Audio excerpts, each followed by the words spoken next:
Terpuji-pujilah Yesus yang berkenan hadir di tengah-tengah umatmu, dan Engkau siap memberkati kami, dan Engkau siap melawat kami, dan kami juga siap untuk menerima pencurahan Roh Kudus pada pagi hari ini. Di dalam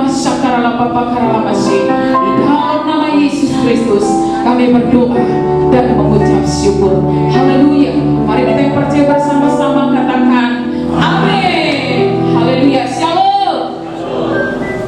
Apa kabar hari ini? Luar biasa. Salam Pentakosta. Ya, kalau saya bilang salam Pentakosta, semua jemaat langsung balas salam Pentakosta. Ya, harus kuat suaranya.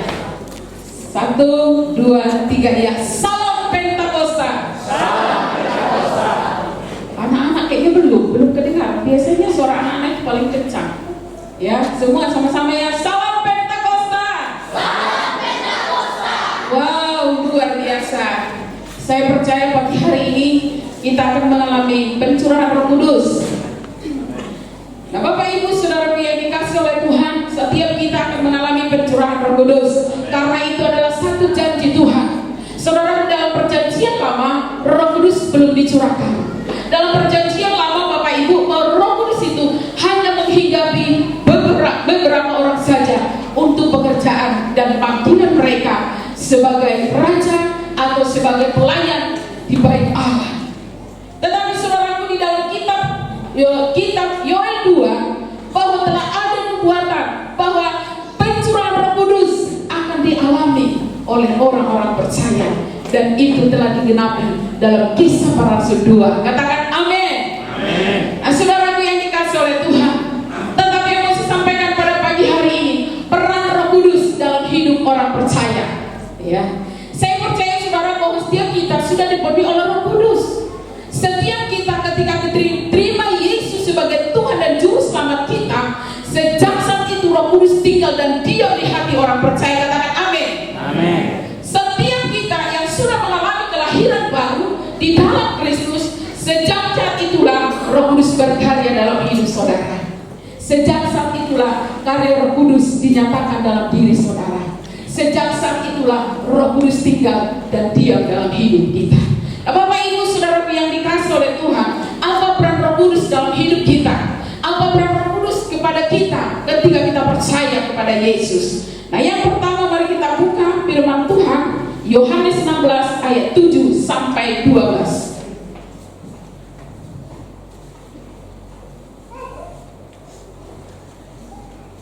Iya, sudah ketemu. Mari kita baca sama-sama ayat 7 sampai 12. 1, 2, 3 ya.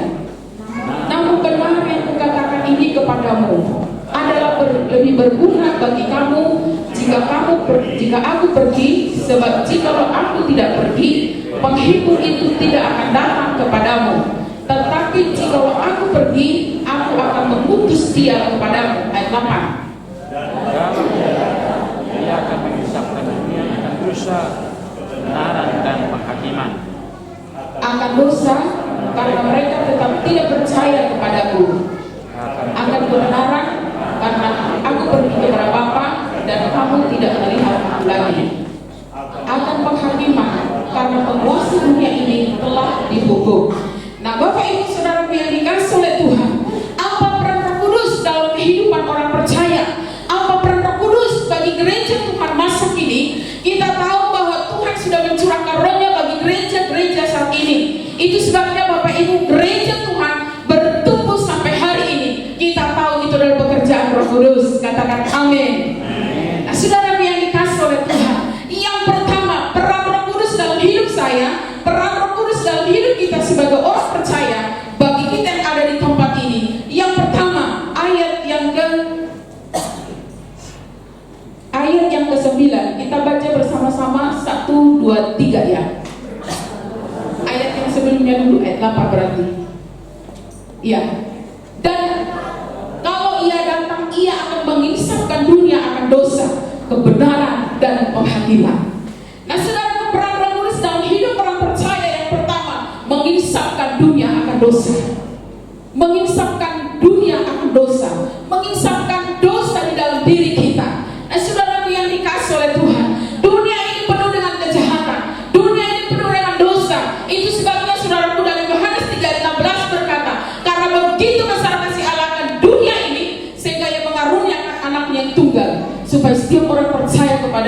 tidak binasa. Itu berbicara tentang dunia. Nah, saudaraku, dunia penuh dengan kejahatan, dunia penuh dengan dosa. Tidak ada satu pun manusia yang bisa mengisapkan dosa akan dunia selain daripada Dia yang turun dari surga. Itulah Yesus Kristus. Katakan amin. Hanya ada satu pribadi yang turun dari surga dan naik kembali ke surga. Itulah pribadi Yesus. Tidak ada yang lain. Nah, saudaraku yang dikasih oleh Tuhan, itu sebabnya saudara, kalau kita sudah menerima Yesus sebagai Tuhan dan Juru Selamat kita, Roh Kudus yang ada di hati kita itu berbuka. Tahukah saudara, Roh Kudus yang ada di hati kita ketika kita sengaja berbuat dosa, ketika seseorang jatuh dalam dosa, ketika seseorang berbuat dosa, Roh Kudus yang ada di hati kita itu berduka. Kenapa? Karena Dia adalah satu pribadi yang ada di dalam hati kita. Dia berduka ketika kita berbuat dosa. Nah, saudara yang dikasih oleh Tuhan, dikatakan ayat yang berikutnya, ayat yang ke-9, kita baca sama-sama. Akan dosa, karena mereka tetap tidak percaya kepadaku. Ayat 10.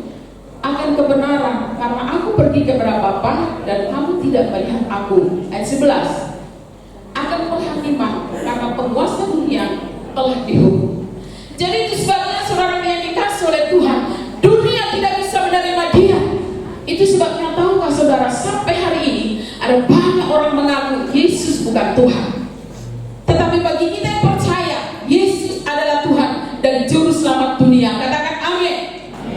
Yesus adalah jalan satu-satunya menuju surga, karena Dia adalah Allah yang turun ke dunia dan naik kembali. Itu sebabnya saudara dikatakan Yohanes 14 dikatakan, supaya di mana aku berada, kamu pun berada. Katakan amin. Supaya saya ini dan saya, saudara, di mana Yesus berada, saudara pun berada. Saudara yang dikasihi oleh Tuhan, adakah pengajaran yang demikian selain daripada Yesus? Tidak ada. Tidak ada yang berani berkata akulah jalan kebenaran dan hidup. Tidak ada seorang pun yang datang kepada Bapa kalau tidak melalui saya, kalau tidak melalui Yesus. Itu sebabnya Bapak Ibu saudara yang dikasihi oleh Tuhan, mari kita sungguh-sungguh dengan Tuhan. Karena tidak ada satu-satunya jalan menuju surga selain daripada Yesus. Nah, saudara yang dikasih oleh Tuhan, baru-baru ini sangat fenomenal pengajaran Kristen progresif. Ya, beberapa waktu yang lalu ada orang berkata kepada saya, itu harus diungkapkan, dibukakan di gereja. Nah, saudara tahu Kristen progresif ini tidak pada pengajarannya tidak mengakui Yesus sebagai Tuhan. Selamat itu boleh hanya berbuat baik. Hal demikian, kalau hanya kita bisa berbuat baik kita selamat, Yesus tidak perlu harus turun ke bumi. Yesus tidak perlu harus mati di kayu salib. Yesus tidak perlu harus datang ke dunia mengambil rupa seperti manusia, karena Dia ada Allah. Saudara tahu bahwa Kristen progresif saat ini sangat merekrut anak-anak muda. Itu sebabnya anak-anak muda bekali dirimu dengan firman Tuhan, supaya kau tidak mudah terombang-ambing pengajaran dunia.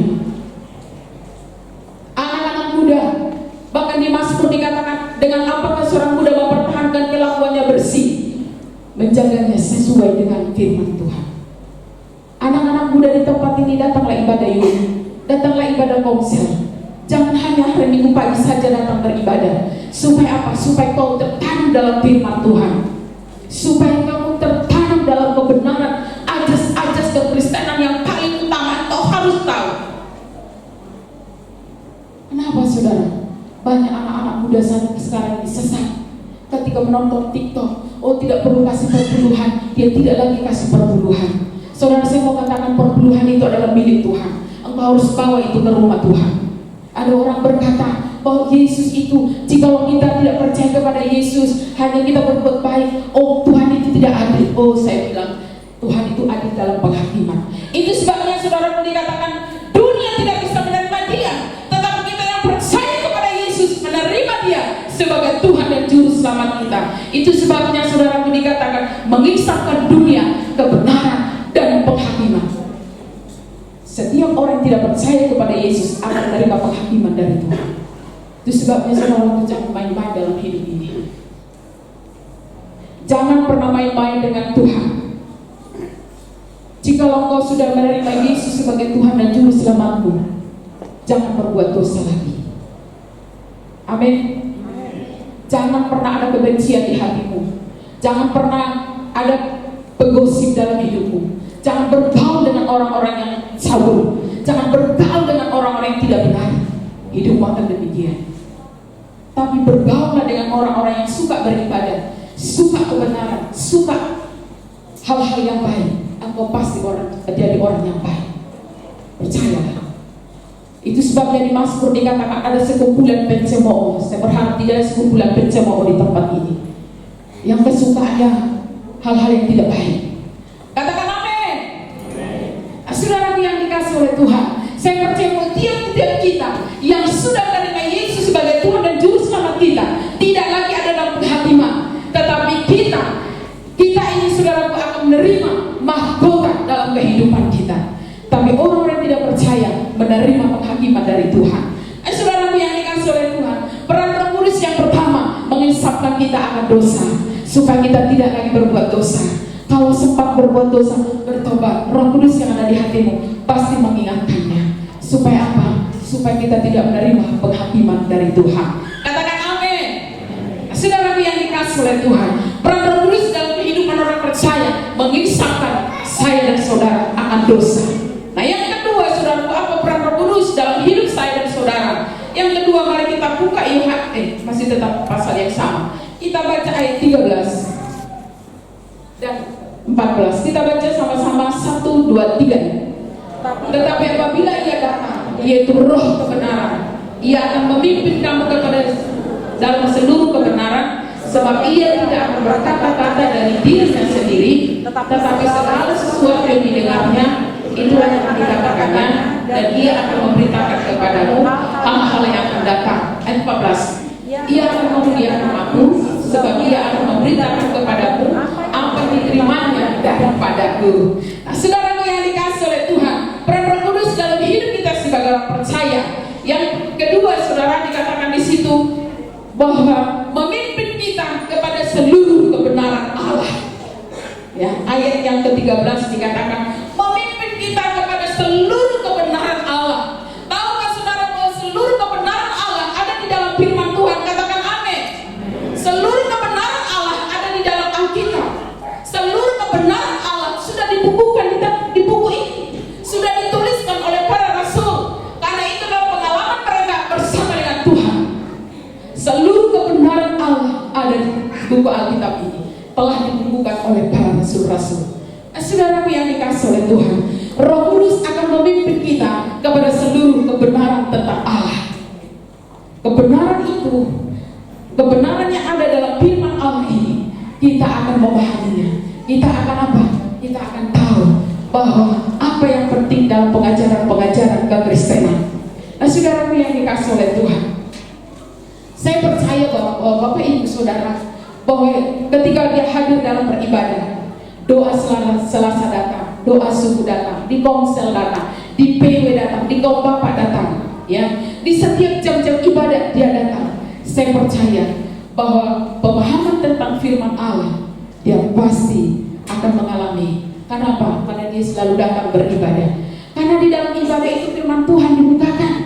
Karena ketika kita ibadah PW, firman Tuhan dibukakan. Ketika kita ada di doa selasa, firman Tuhan dibukakan. Ya, saya percaya bahwa tiap-tiap kita yang ada di tempat ini, Roh Kudus memimpin kita kepada seluruh kebenaran Allah. Katakan amin. Nah, saudaraku yang dikasih oleh Tuhan, ayat yang berikutnya 14 kita baca 1, 2, 3 ya. Ia akan memuliakan aku, sebab ia akan memberitakan kepadamu apa yang diterimanya daripadaku. Tetap ayatnya ya. Jadi saudara dikatakan Roh Kudus itu adalah ketiga pribadi dari Allah. Apa yang didengar Roh Kudus dari Bapa, dari Yesus, itu diberitakannya kepada kita. Karena mereka adalah hakikat. Itu sebabnya saudara banyak pertanyaan orang, seberapa orang tidak mengenal Tuhan. Allah orang Kristen itu tiga? Oh tidak, saudara. Allah kita itu satu. Allah kita satu, tetapi tiga dalam menyatakan dirinya. Saudaraku yang dikasih oleh Tuhan, itulah ajas-ajas penting dalam pengajaran kekristenan, supaya saudara tidak disesatkan, supaya saudara ketika ada pengajaran-pengajaran lain, saudara tidak mudah digoyahkan. Kenapa? Telah belajar firman Allah. Itu sebabnya kekari saudaraku ada NTC. Ya, 3 bulan MTC. Dulu kita buat di sini, tetapi setelah program dari sinode, ya dari sinode yang mengajarnya 3 bulan kalau tidak salah. Itu penting Bapak Ibu, jemaat Tuhan di sini harus ikut MTC supaya kita punya pengajaran yang sama, supaya setiap kita yang ada di tempat ini memperoleh pemikiran yang sama tentang firman Allah ini. Siapa di sini yang sudah pernah ikut MTC? Coba angkat tangan dulu. Yang sudah pernah ikut MTC? Wah, masih sedikit ya. Yang sudah pernah MTC di Batam, yang pernah kita buat dulu? MTS ya. Siapa dulu yang pernah ikut itu? Oh, sudah banyak ya, puji Tuhan. Jadi orang-orang yang sudah pernah lulus MTS itu sudah bisa dibikin bawa firman Tuhan. Contoh di PW, terus di mana lagi, di Komsel, ya. Supaya apa? Supaya kita ini memahami dan kita sama-sama belajar, ya, di dalam pelayanan di gereja ini. Nah, saudara yang dikasih oleh Tuhan, apa yang kita dengar dari Roh Kudus, apa yang kita dengar dari Allah, itulah yang kita sampaikan di pelayanan kita, di mana di Komsel, di mana di ibadah raya, di mana di doa Selasa. Itu sebabnya saya mau tantang jemaat Tuhan yang ada di tempat ini. Datanglah doa Selasa. Katakan amin. Ya, saya berharap ya, juta aja dari Tanjung Priok semangat dia datang. Ya, datang dia dari pintu sudah berjoget-joget dia. Dari pintu tadi, benar. Udah berjoget-joget. Nah Tuhan katanya sama saya. Ya, saking sukacita dan bahagianya dia. Saya bilang langsung saya sambut tangannya. Haleluya, salam Pentakosta. Langsung semangat dia. Makanya jangan kalah sama juta. Ya, jangan kalah. Itu sebabnya Bapak Ibu Saudaraku, Roh Kudus akan memimpin kita kepada seluruh kebenaran Allah. Ya, saya percaya setiap kita yang ada di tempat ini dalam tentang firman Tuhan. Ya, dan suami istri harus dalam akan firman Tuhan. Ya, itu sebabnya sekali lagi saya ingatkan anak-anak muda, engkau harus dalam akan firman Tuhan. Ya, perhatikan dulu, saya lihat siapa di sini ngomong di belakang, siapa? Si Aldo. Nah, ini si Aldo, lihat dulu ke saya. Nah, itu ngomong saya lihat di belakang, ya kan? Nah, harus datang, ya. Kalau misalnya kita sudah merasa lebih dewasa, udah kau aja ikut firman Tuhan di pemuda. Jadi saling berbagi satu dengan yang lain, ya. Jadi saudara, jikalau ada anak kita yang lain jalan-jalannya, saya mau katakan dari sini, saudara, gembalakanlah anak-anakmu di rumah. Kalau anakmu ada sesuatu yang salah, kau merasa tidak mampu, ceritakan kepada hamba Tuhan. Jangan sampai sudah lari jalan menyesal. Dulu saudara, ada saya anak muda, saya pernah nasihati, berteman dengan orang seberang. Saya panggil. Memang pada waktu saya lihat, hati saya panas Bapak Ibu. Karena saya dulu adalah pembina anak remaja. Ya, panas hati saya lihat dia jalan dengan orang seberang. Terus saya panggil pada saat ibadah raya. Habis ibadah saya panggil, sepertinya kau kulihat agak lain. Itu masih di gereja lama waktu itu ya, agak lain kulihat, ya kan. Terus itu kan di gereja lama itu kan jalan ke sana itu kan dari simpang itu kan saya selalu lihat sore-sore minggu. Udah berapa kali, 1-2 kali saya diam, 4 kali 5 kali saya diam. Oh ini sudah nggak bisa lagi. Saya panggil, saya nasihatkan, dan puji Tuhan dia tinggalkan laki-laki itu. Dan sekarang saya lihat menikah dengan seorang pria ganteng dan sangat mengasihi keluarganya dan orang yang diberkati. Jadi saudaraku yang dikasih oleh Tuhan, jangan diam-diam kalau anaknya sudah agak lain. Ya, amin. Ibu pasar ibu, kalau agak lain si Aldo ini nanti bu cerita sama saya. Karena dia cucu saya dari marga. Ya kan? Jadi Bapak Ibu Saudaraku, kita ini harus membawa anak-anak kita kepada seluruh kebenaran Allah, supaya anak-anak kita tidak mudah disesatkan oleh arus dunia ini. Saudara bayangkan anak-anak tadi bernyanyi di sini, apa tidak senang hati kita sebagai orang tua? Saya aja tidak punya anak, senang melihat mereka, apalagi orang tua yang bisa berbahasa Inggris. Itu sebabnya tugas tanggung jawabmu mengembalakan anak-anakmu. Karena bertemu dengan guru-guru pembina hanya 1 kali 1 minggu, itu bukan tanggung jawab guru pembina, itu tanggung jawab sebagai orang tua. Kami sebagai hamba Tuhan hanya memotivasi dan mendoakan. Amin. Ibu-ibu yang punya anak, bapak-bapak harus mengembalakan anak-anaknya. Jangan sampai anak-anak kita tidak tahu kebenaran. Itu sebabnya seluruh kepenuhan kealahan ada dalam firman Tuhan. Itu sebabnya di dalam keluarga-keluarga harus bangun mesbah, harus beribadah. Saudara tahu ini saya panjelin ini yang sorot-sorot saya lagi khotbah. Dia cerita itu Pak Adres itu ketika dia khotbah, benar itu sudah pernah dia selalu cerita kepada saya. Bapak saya itu jam 4 pagi udah bangun berdoa karena saya merasa saya kalah sama Pak Andres ini. Benar. Kadang-kadang Pak ya, saya kadang-kadang sudah berdoa juga jam 2 gitu. Jadi dia cerita bapak saya itu jam 4 udah berdoa loh. Terus pernah dia bilang gini sama saya, Bun, ya karena dia panggil saya bunda ya, Bun, nanti kalau saya menikah, saya mau lah seperti papa saya. Wah, tepuk tangan dulu untuk Tuhan Yesus. Ada nggak perempuan kita ngomong seperti itu? Saya mau lah seperti papa saya, udah ganteng, baik, terus berdoa, terus luar biasa. Ya. Jadi saya berharap orang tua yang ada di sini jadilah teladan bagi anak-anakmu. Amin. Jadi teladan rohani bagi anak-anak, sehingga anak-anak kita menyaksikan kita sebagai orang tua yang takut akan Tuhan. Jangan pula kita punya anak disaksikannya. Saya pernah pengalaman dulu dalam sekali. Terus waktu itu ini karena saya dulu kan guru sekolah minggu. Siapa di sini yang paling bahagia di rumah? Ada yang angkat tangan. Siapa? Kenapa kamu bahagia kali di rumah? Ya papa saya itu setiap pagi cium mama saya dulu. Berarti disaksikannya, dicium kening katanya, terus cium tangan. Terus yang berikutnya, papa saya itu suka berdoa. Oh luar biasa. Terus sebelum mereka sama-sama berangkat kerja, mereka berangkat pulang. Terus dia bilang lagi, nanti kalau saya menikah, saya rindulah seperti mama saya, istri saya. Luar biasa enggak? Tapi kalau ada orang, saya tanya lagi satu orang, kenapa kamu tidak bahagia? Dia bilang begini, tahu nggak Bapak Ibu? Saya menyesal lahir di keluarga itu. Seandainya waktu bisa diputar, saya tidak mau lahir di keluarga itu. Kenapa? Tiap hari mama saya bantah. Tiap hari mama saya berantem dengan papa saya. Berarti karya Roh Kudus tidak ada di keluarga ini. Terus saya peluk dia waktu itu. Saya doakan urapan untuk dia. Dan anak itu, saya dengar kabarnya dia diberkati Tuhan. Nah Bapak ini saudara yang dikasih oleh Tuhan, kita sebagai orang tua harus membawa anak kita kepada seluruh kebenaran Allah. Amin.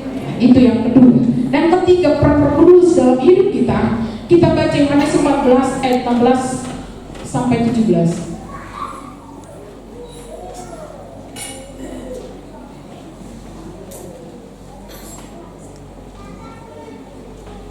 Ya, kita baca sama-sama 1, 2, 3 ya. Aku akan minta kepada Bapa dan Ia akan memberikan kepadamu seorang penolong yang lain, supaya Ia menyertai kamu selama-lamanya, yaitu Roh kebenaran. Dunia tidak dapat menerima Dia, sebab dunia tidak melihat Dia dan tidak mengenal Dia. Tetapi kamu mengenal Dia, sebab Ia menyertai kamu dan akan diam di dalam kamu. Nah yang berikutnya saudaraku, peran Roh Kudus dalam hidup kita, menyertai kita dan diam di dalam hidup kita. Katakan amin.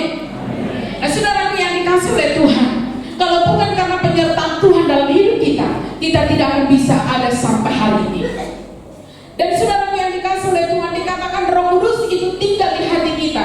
Tadi saya katakan dalam perjanjian lama saudara, Roh Kudus itu tidak tinggal di hati orang percaya, tetapi akan hinggap bagi orang tertentu untuk tugas dan panggilan. Tetapi saudara, dalam perjanjian baru Roh Kudus telah dicurahkan. Dalam perjanjian baru Roh Kudus itu diterima oleh setiap orang yang percaya. Nah saudaraku dikasih oleh Tuhan, Roh Kudus sampai hari ini selalu menyertai kita sampai kepada kesudahan zaman. Katakan amin. Nah Roh Kudus itu saudaraku, itu sebabnya ada satu pujian begini, kiri kananku ada Tuhan, sekelilingku ada Tuhan, dalam hidupku ada Yesus. Terus apa lagi sambungnya? Selalu besertaku. Ketika engkau ada masalah, Dia beserta dengan engkau. Katakan amin. Ketika engkau ada sakit, Dia beserta dengan engkau. Ketika engkau ada pergumulan, Dia beserta dengan engkau. Ketika engkau sedang berdoa sesuatu, Dia beserta dengan engkau dalam doa-doamu. Katakan amin. Dia ada bersama dengan engkau Bapak Ibu. kita berjalan bersama dengan Roh Kudus. Saudara tahu ketika saudaraku waktu saya kuliah, saya selalu berkata begini, saya adalah wanita yang diurapi oleh Tuhan. Saya adalah wanita yang diurapi oleh Tuhan. Saya berjalan dalam urapan Allah. Saya berjalan dalam api Tuhan. Saya akan menyatakan kebenaran. Saya akan menyatakan kebenaran. Saya akan dipakai Tuhan dengan luar biasa. Manifestasi Roh Kudus terjadi dalam pelayanan saya. Saya selalu katakan demikian. Nah saudaraku, setiap saya berdoa kepada orang sakit, Tuhan selalu menyembuhkan mereka. Belum pernah tidak disembuhkan oleh Tuhan. Ada banyak mujizat dan karya Roh Kudus dalam pelayanan saya. Saudara tahu, ini kesaksian saya sudah pernah saksikan. Bapak saya sebelum sini tua, saudara, itu dari seorang dukun. Ya, saya sudah pernah saksikan. Tapi ini pengalaman nggak apa-apa dibuka kembali. Bapak saya dulu, saudara, menyembuhkan orang sakit. Banyak sekali datang ke rumah kami. Saya masih ingat dulu. Ya, ini kata saudara, ada orang dulu dia punya payudara itu udah meleleh, berdarah, meleleh sampai udah sebesar ini dulu, saya masih ingat. Tapi sama bapak saya itu sembuh dan kering. Saya nggak tahu ternyata penyakit sekarang itu adalah penyakit kanker payudara. Itu. Jadi saudara, waktu itu ketika ada orang sakit apa aja sembuh. Waktu saya bertobat, saya bilang begini sama Tuhan, karena mata saya sendiri menyaksikan bapak saya menyembuhkan. Tahukah saudara dulu, kalau ada orang pesta di kampung saya, bapak saya dipanggil untuk parang hujan. Saudara bayangkan parang hujan. Dari satu seluruh kecamatan itu, bapak saya itu parang hujan. Pawang ya, bukan bawang ya. Pawang hujan. Jadi bapak saya dulu, makanya dibilang setelah dia bertobat, dibilang nama bapak saya sih gua giting, karena giting katanya. Ya, agak keras gitu. Jadi saudara, ketika bapak saya bertobat, dia lepaskan semua itu. Saya sudah bertobat di Batam lahir baru. Saya pulang kampung waktu itu. Jadi bapak saya doakan terima Yesus. Ya, bertobat terima Yesus dalam nama Yesus. Jadi saudaraku, bapak saya itu disembuhkan dan dipulihkan Tuhan. Dan bapak saya itu pasti sudah ada di surga, tersenyum melihat saya bertobat. Haleluya. Dan saudara yang dikasih oleh Tuhan, itu sebabnya saudara yang dikasih oleh Tuhan, Roh Kudus itu menyertai dalam kehidupan kita, bahkan tinggal di dalam hati kita. Jadi Roh Kudus itu tidak masuk keluar, saudara. Hari ini ketika kita dipenuhi Roh Kudus, ada Dia.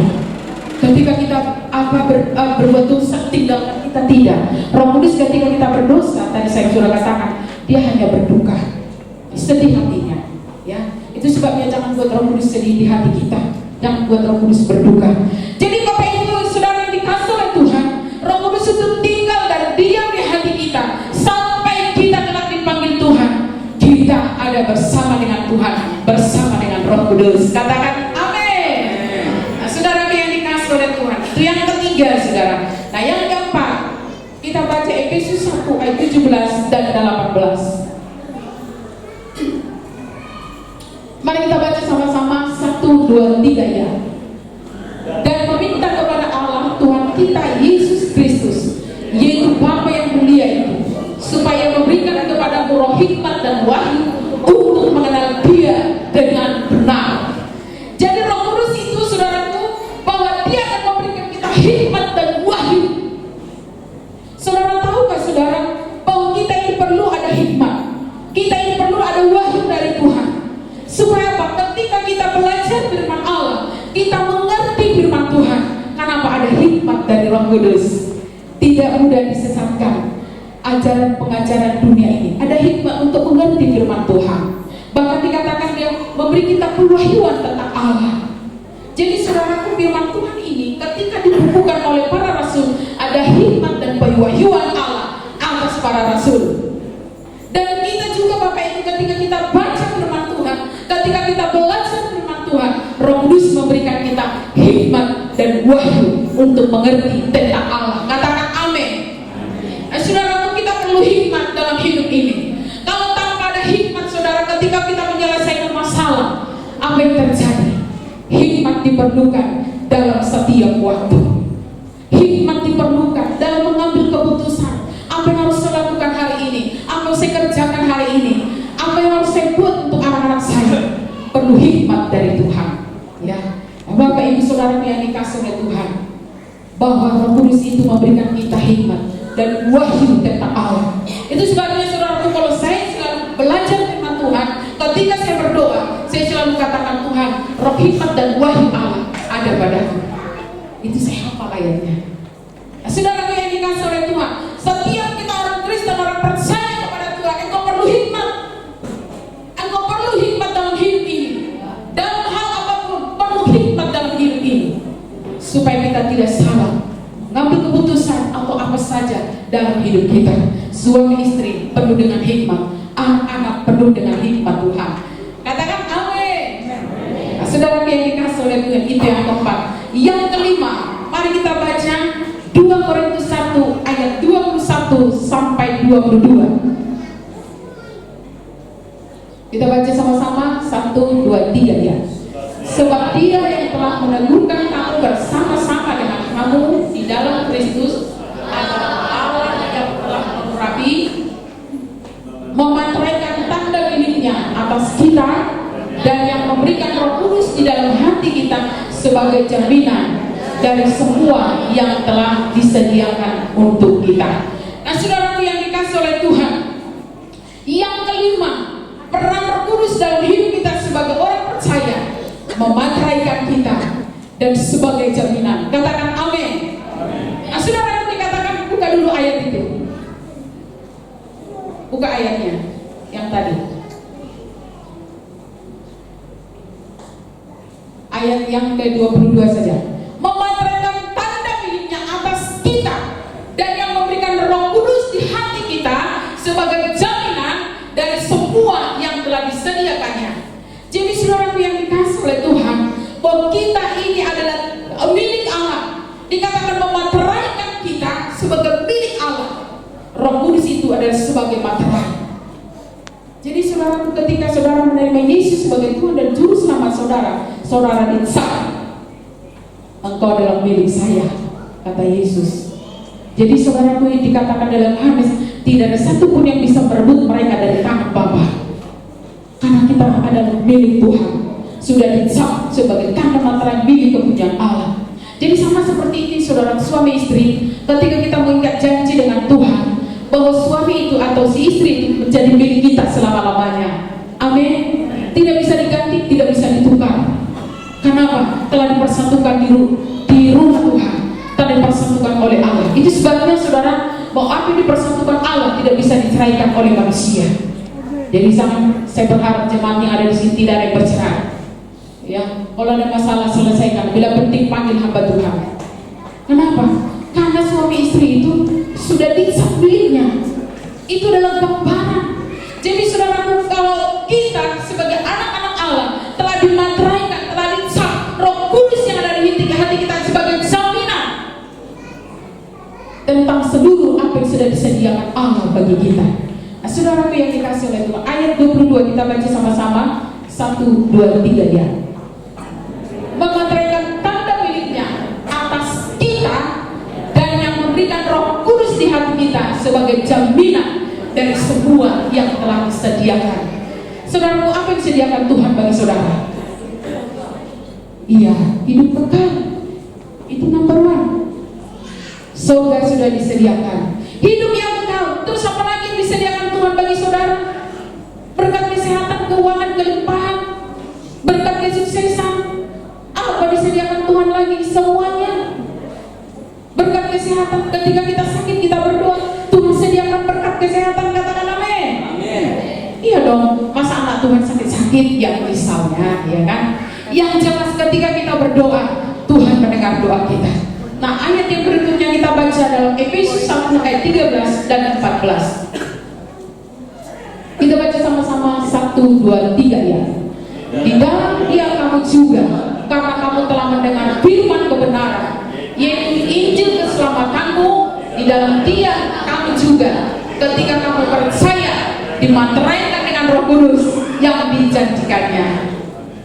Saudara yang dikasih oleh Tuhan, dan Roh Kudus itu adalah jaminan bagi kita sampai kita memperoleh seluruhnya, yaitu penebusan. Kemarin Pak Rami di subuh dia bilang begini, saya masih ingat, kita ini ditebus dengan darah Yesus.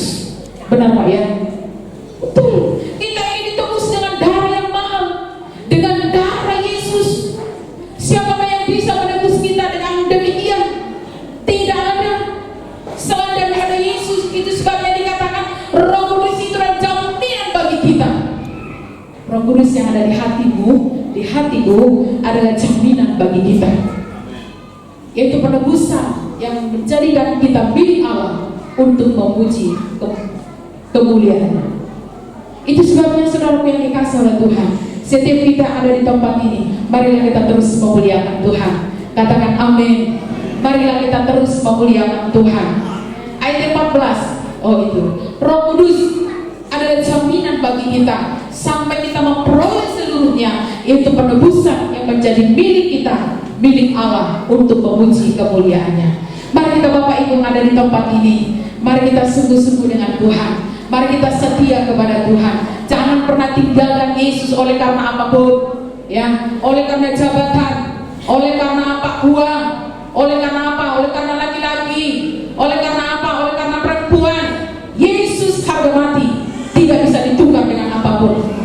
Ya, saya tegaskan hari ini, Yesus harga mati tidak boleh ditukar dengan apapun, dengan keindahan dunia ini, dengan segala macamnya di dunia ini.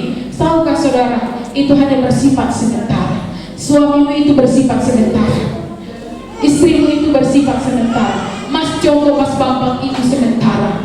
Tetapi Yesus Kristus adalah kekal dalam hidup kita, yang membawa kita ke surga.